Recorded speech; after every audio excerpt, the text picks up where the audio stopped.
자, 오늘도 돈 벌기를 신나게 즐겨볼까요? 신나게 돈 벌 수 있는 오늘의 돈이 되는 이슈. 그 첫 번째 주자는 김원식 경제평론가와 함께합니다. 어서 오세요. 네, 안녕하세요. 네, 이 뱅크런 조짐이 있는 새마을금고를 안정화하기 위해서 범정부 새마을금고 실무지원단이 시간 단위로 수신과 자금 상황을 점검하고 있는 것으로 나타났습니다. 얼마나 위험한 상황인가요? 네, 일단 자금 이탈세는 확연히 줄어들었다는 게 이제 정부의 설명이긴 합니다. 네. 그렇지만은 뱅크런이라는 게 결국 심리적인 위기감에 따라서 이루어지는 거기 때문에 여기에 대해서 시간 단위로 수신과 이제 자금 상황들을 체크하고 있다라고 이제 얘기합니다.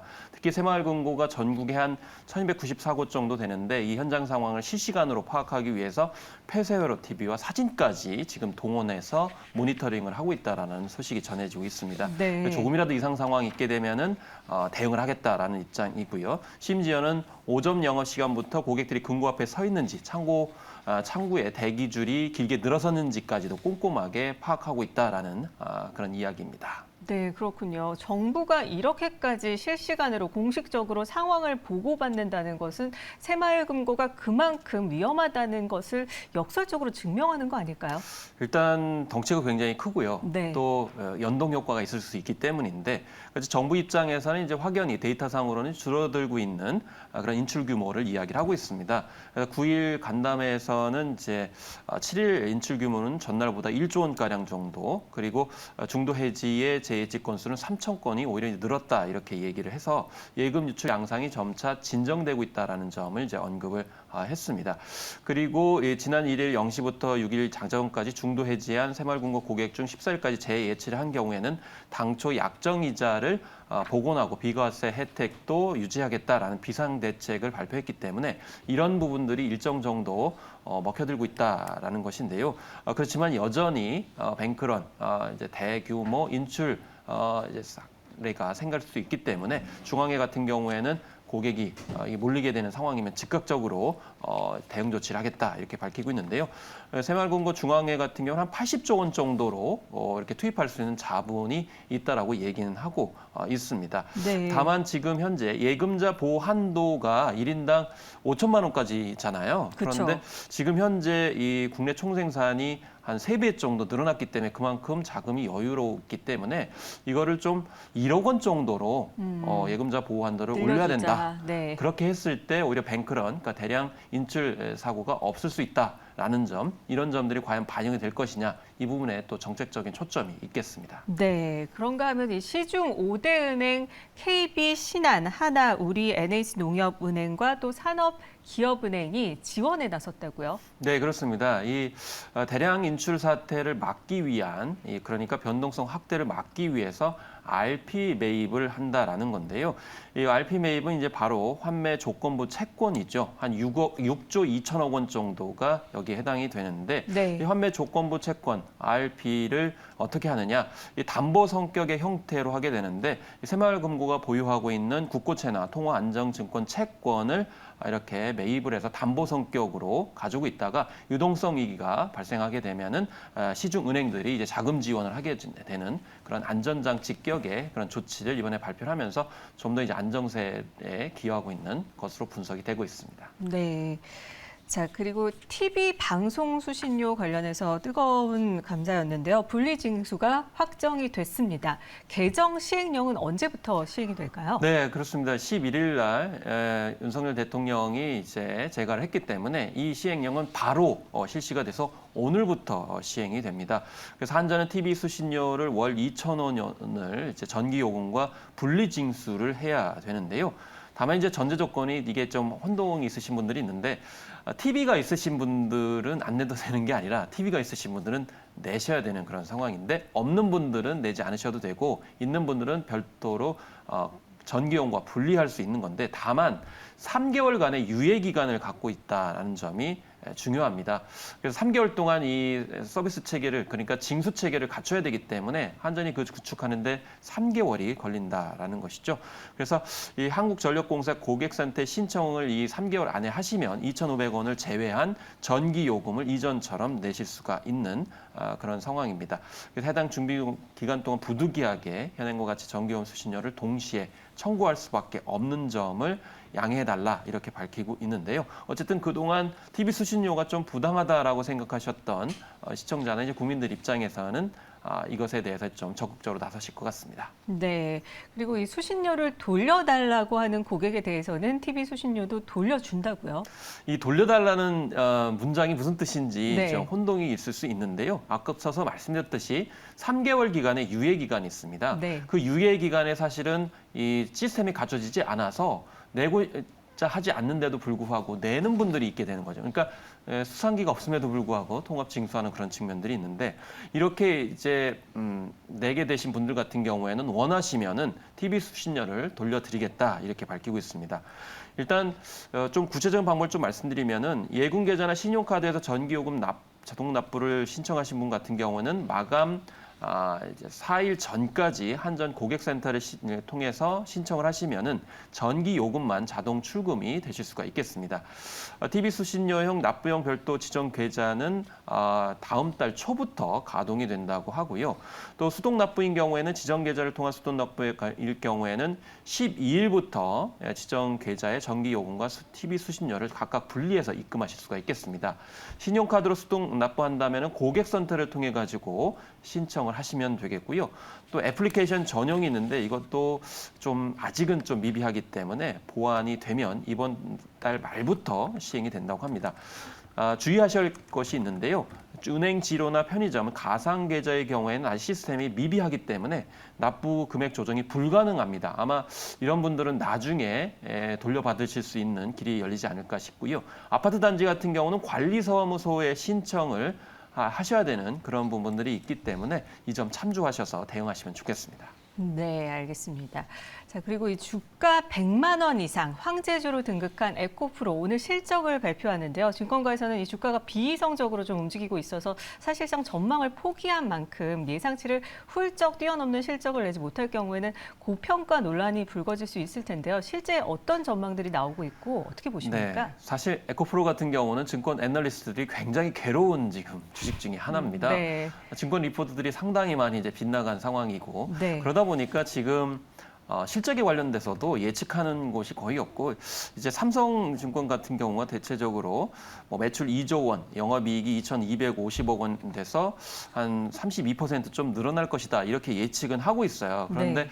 이걸 정확하게 이제 예측할 수 없는 측면이 있죠. 그래서 말씀하신 대로 만약에 하회할 경우에는 좀 약세되지 않겠냐. 오늘도 좀 약세인 그런 그렇죠. 상황입니다. 실적 발표를 앞두고 예. 네, 상태가 안 좋은 상황인데요. 그렇습니다. 그래서 아무래도 이제 이 훌쩍 넘는 실적을 내지 못할 경우에는 고평가 논란이 다시 불거질 수가 있기 때문에 그런 점에서 주가가 또 민감하게 반응할 가능성이 있습니다. 네, 그렇다면 에코프로 2분기 영업이익이 전년 동기보다 32% 증가할 것이라고도 하는데 에코프로 이 2차 전지주 대장주를 등극할 수 있을까요?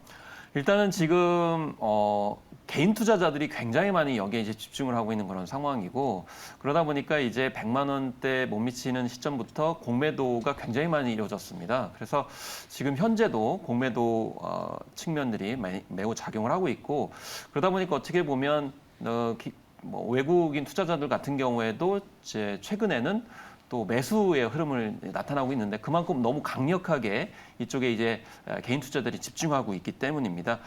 그렇지만은 이 지금 현재 밈 주가라는 단어도 나오고 있거든요. 그러니까요. 그래서 이 논란을 이겨낼 수 있을까요? 실적을 반영해 가지고 올라가는 게 아니고 네. 어떤 대중 군중 심리에 따라 가지고 올라가고 있기 때문에 만약에 제가 이렇게 말씀드려도 에코프로를 굉장히 저평가한다고 그래가지고 공격을 하실 가능성이 있는데요. 그렇지만 결국 우리가 판단할 수 있는 거는 실적에 바탕을 두고 접근하는 것이 매우 필요하기 때문에 그런 점에서 실적 반영을 어쨌든 간에 견지하는 것이 무엇보다도 예전에 레딧 사례에서 이제 언급할 수 있듯이 좀 많은 개인 투자들의 피해가 혹시나 있을 수 있기 때문에 항상 경계를 해야 될 필요성은 저는 있다고 봅니다. 네, 밈 주가 논란 말씀해 주셨는데 실적이 과연 돌파구가 될 수 있을까요?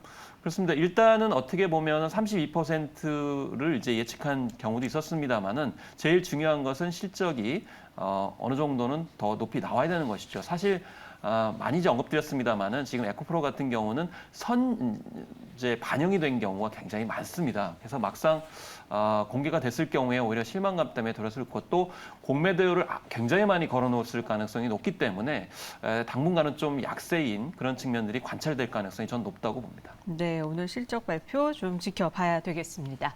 자, 그리고 농심과 오뚜기, 삼양식품, 그리고 팔도 등 이른바 라면 빅4가 일제히 주요 제품 가격을 인하를 했지만 소비자들이 느끼는 체감 물가는 크게 달라지지 않은 상황입니다. 왜 그런 건가요? 이 주요 제품 가격을 내리지 않은 거라고 볼 수 있을까요? 네, 이미 뭐 많이 회자가 됐습니다. 그래서 네. 가격 인하에 나선 기업들이 꼼수를 썼다라는 지적들이 많이 있거든요. 네. 특히 농심 같은 경우도 제품을 내리긴 내렸습니다만은 두 종류입니다. 신라면과 새우깡이었습니다. 네. 그것도 4.5, 6.9였고요. 새우깡을 6.9% 내렸다.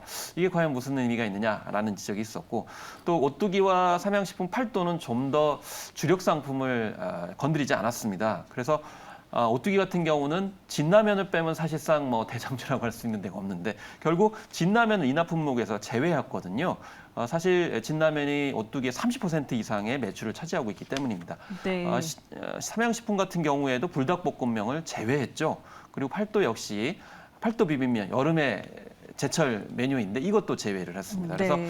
결국 인하 폭도 4, 5%밖에 안 되기 때문에 이런 점이 문제인데 지난해만 해도 인상률이 10%였거든요. 그런 점에서 인하 폭도 낮고 또 주요 품목은 내리지 않았기 때문에 꼼수다라는 비판이 나오고 있습니다. 네, 그렇군요. 지금 라면 빅4가 꼼수를 썼고 그뿐만 아니라 또 할인 풀무원은 가격 인하에 동참을 안 했는데 어떤 이유 때문일까요? 물론 이제 사정은 있습니다. 일단 뭐 두 가지 이유인데요. 할인과 풀무원 같은 경우는 지난해 가격 인상을 하지 않았습니다. 그렇기 때문에 가격 인상을 하지 않았기 때문에 내릴 것도 없다라는 입장을 보이고 있고 또 할인과 풀무원 같은 경우 시장에서 라면 점유율이 그렇게 높지 않습니다. 그래서 네. 1% 미만이기 때문에 많은 분들이 찾는 중저가형 라면에 대해서 이제 민감하게 소비자들이 반응할 수 있는 거고요.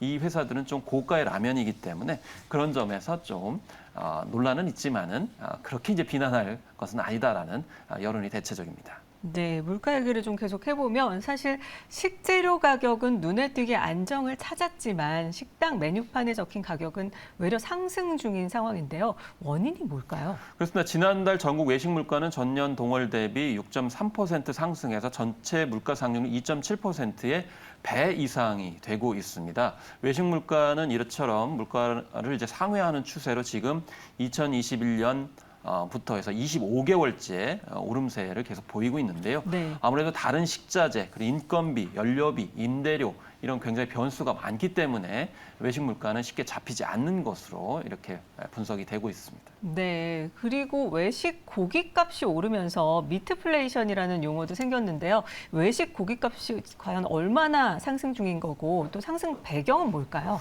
이게 뜨거운 열을 사용하는 돼지고기 경우에는 여름이 이제 비수기에 해당이 되는데 네. 지난달 돼지고기 가격이 전년 동월 대비 7.2% 하락 상황에서도 음식점에서는 돼지갈비의 경우에는 6.4, 삼겹살은 5.4% 오히려 올랐습니다. 네. 그래서 이게 이제 문제고 특히 이제 닭고기 가격도 오름세인데 뭐 닭고기 같은 경우 여름철 초복 또 있었습니다만은 중복 말복까지 있기 때문에 오름세가 또 예상이 되고 있어요. 네. 그래서 이유는 결국에는 사료에 쓰이는 동물 가격이 치솟았다. 그래서 생산비 가격이 일단 상승을 했다라는 건데 여기에만 한정되는 게 아니고 공급의 유동성에 문제가 생겼습니다. 그러니까 지금 사료값이 좀 저하된다 하더라도 사료값이 올라가지고 농가에서 축산업에서 기르지 않아가지고 이게 일시적인 공급의 유동성 문제가 지금 생기고 있는 것이죠.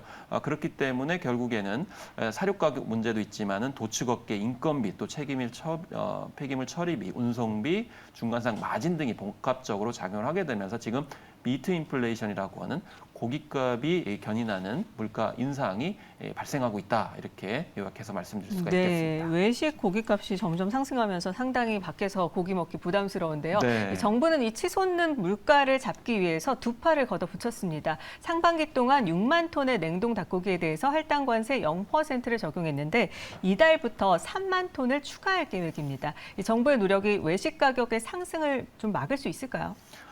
일단 뭐 무관세로 수입 닭고기 공급을 늘려서 하락을 유도할 것이다라는 이제 구체적인 조치까지 있었습니다. 그렇지만은 실제로 이외의 경영 비용이 굉장히 크고요. 영업이익 자체가 적은 외식업의 특성이 반영되고 있습니다. 특히나 앞서 이제 뭐 라면 회사를 말씀드렸습니다만 라면 회사 같은 경우는 대기업이기 때문에 일률적으로 관리가 되지만은 외식업 같은 경우는 대기업만 있는 게 아니고 작은 식당들이 굉장히 많기 때문에 상대적으로 어려운 점이 있다. 그리고 느리게 반영되는 측면이 있기 때문에 단기적으로 외식 물가가 잡힐 것도 좀 어려운 측면이 있다는 것이고요. 또 외식은 주력 상품과 비주력 상품의 구분이 있지 않기 때문에 이런 점들도 관리가 좀 어려운 점이 있다는 겁니다. 다만 여름에 이렇게 이제 많이 찾게 되는 닭고기 같은 경우에는 공급의 어떤 무관세 할당 등을 통해서 좀 낮추는 것들이 좀 일정 정도 효과를 발휘하지 않을까 이렇게 전망해 볼 수 있겠습니다. 네, 지금까지 돈이 되는 이슈 김원식 경제평론가와 함께 자세히 살펴봤습니다. 오늘 말씀 고맙습니다. 네, 감사합니다.